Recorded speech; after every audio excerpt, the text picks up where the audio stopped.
would say to a professor looking to teach a course similar to this would be to one, like create an atmosphere where students do feel safe and that their opinion and their thoughts are going to be respected. And even if somebody, doesn't see it the same way they do, it's just going to be like a respectful, open conversation. I think that's the way that students will get the most out of the course.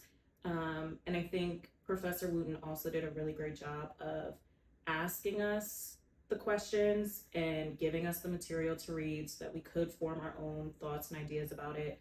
But he left that space for us. Like, he didn't set a rigid structure of like, okay, we're gonna do this, this, and this. Like, at a high level, we knew what the course was gonna contain, but he just gave us a lot of space and freedom, and I think that's the most important thing.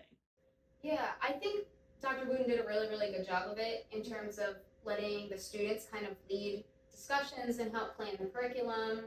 I think it's, like I said, it's something that's very deeply personal, and a lot of the students themselves have very deeply personal experiences attached to these different issues. So just like letting it be very student-led and kind of giving up some of that responsibility to the students to share their experiences. Like, I remember we had a girl in one of our classes that was a practicing Buddhist, so like she became one of the guest speakers. And it was very cool because it was like one of our peers as opposed to like an adult, and it was like maybe a little bit more relatable to us. But it was just like, yeah, really cool to see like all the ways that the students kind of stepped up to lead.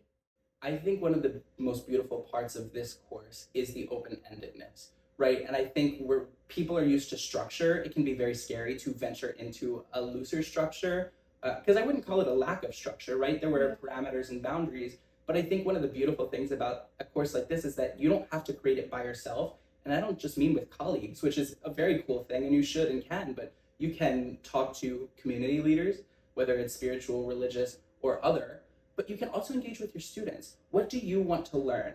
What do you not feel comfortable in right now? What are your experiences that you bring to the table? When you realize what and with whom you work, it is so cool to be able to delve into that sometimes the path will reveal itself rather than trying to create it proactively, right? And I feel like a lot of the meaning that I derived out of the course was retroactive, or even an active process that we built together. Yeah. And I think that's the miraculous part, is that I think this should be one of the least scary courses to teach or develop, because you have so many people and resources, and if you're not sure what to do, you just have questions that you can ask. And I think that takes you so far. I would say just be open and curious.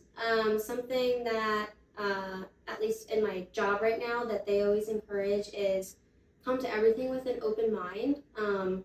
Even if you don't know or if you're unsure, like honestly lean on that. That's a great, own it. You don't have to be afraid of it, because if you're afraid of it, you're never going to like push yourself out of your comfort zone and get things done.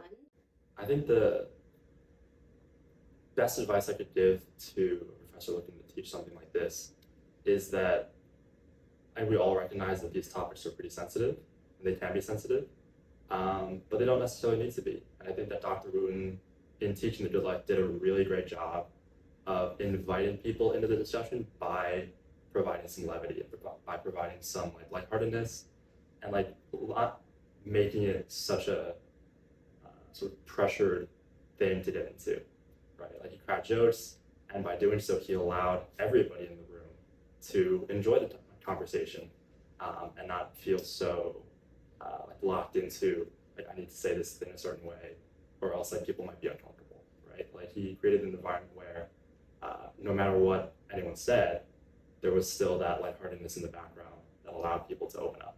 So that would be my biggest advice.